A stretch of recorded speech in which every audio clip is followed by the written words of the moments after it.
In front of this vibrant young man, her heart raced, as if back in youth, longing for Vay's world. Saimio jokingly informed Romi that the company was about to initiate a talent scout program internally, and she intended to choose Romi as her mentor, experiencing a subtle sensation akin to making a confession to him. This made Romi feel a sweet surprise in her heart, as she secretly watched Saimio like a love-struck teenager, perhaps because she had too much fun. Saimio dropped her tie on the floor, and the next day, Romi sneaked over to pick it up while no one was watching. She sniffed the tie, daydreaming about Saimio's tall figure, the thrill making her heart race, hoping to catch Saimio's attention. Romi decided to get some beauty treatments, hoping to hide the traces of time while quietly playing the role of a good wife and mother. She secretly looked forward to every meeting with Saimio at work, and fate playfully scheduled a 10-minute inquiry session.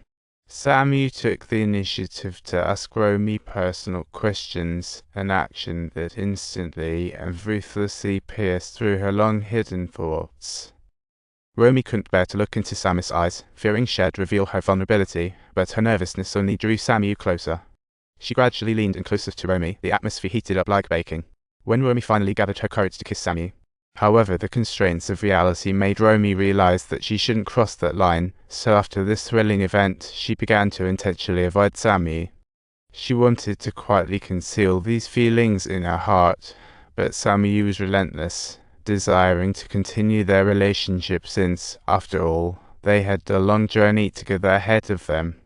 I don't operate on rules, of course, that's fine. Flustered, Romi tried to deal with Saimio while searching for her husband, perhaps out of guilt. She kissed her husband, hoping to find a moment of safety, but Saimio was clearly not ready to let go. At a friend's gathering, the two crossed paths again, and seeing Saimio laughing with others made Romi's heart flutter. While Saimio quickly noticed Romi's at the peak of awkwardness, a cup of milk was brought over by the waiter, and Romi immediately recognized it as Saimio's order. This seemed to tacitly accept their relationship, and Romi ignored her friend's warnings and gulped it down. At this moment, Saimio's gaze was fixed on her, and after the party, she took the initiative to approach Romi, complimenting her, leading others to think it was just an ordinary glass of milk. In reality, the milk was a test from Saimio to Romi. If she drank it, it would signify that she could take the lead in the progression of their relationship. Thus, Saimio secretly left a note in Romi's office, inviting her to meet at a hotel. Upon receiving Saimio's invitation, Romi felt both nervous and excited, though she put on a facade of indifference. "I said, you left me a note," said it over the phone. "Are you insane, actually waiting for me in these dilapidated hotels?" "I really don't want to wait here, sorry, I'm just a bit neurotic because of you." "I truly don't know what you want from me, because you asked me like this. You don't really know me well, and I'm not quite accustomed to dressing in this manner." Saimio remained unperturbed by Romi's resistance, firmly convinced that she would inevitably yield to her stringent stance. "I merely hope she remains grounded.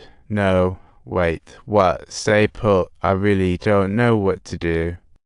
I just want to know, do you really enjoy this feeling? Do you really want it? Honestly, I don't know either. You're still very young. I don't want to hurt you, but I know I can make a phone call and render everything incredibly easy. Once your loyalty is betrayed, the past desires fulfilled become a source of fear." She wanted to escape it all, yet didn't want to torment herself. In the end, desire won out. Romi resolved to kiss Saimio, while Saimio took on the role of a trainer, firmly controlling Romi. She made Romi kneel, beckoning her towards the delicious treat in her hand, as if summoning a pet. After all this, Romi burst into tears, feeling guilty towards her husband. Bound by the secular constraints, she longed for comfort in Saimio's embrace. Gradually calming down, Romi no longer assisted the cool and domineering man before her. She tacitly accepted their relationship.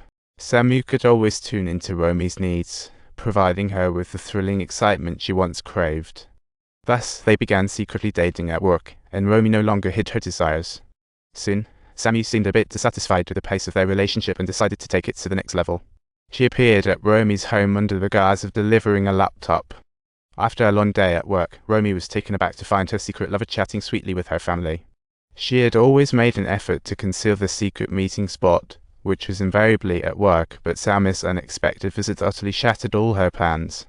She drove Romi back to the office, yet kept Saimio in the car. "Wait, don't drive, stop the car, let me out, I need you to listen, let's relax a bit. We need to have a discussion, because I feel you shouldn't be showing up at my home this frequently." "We absolutely can, we can."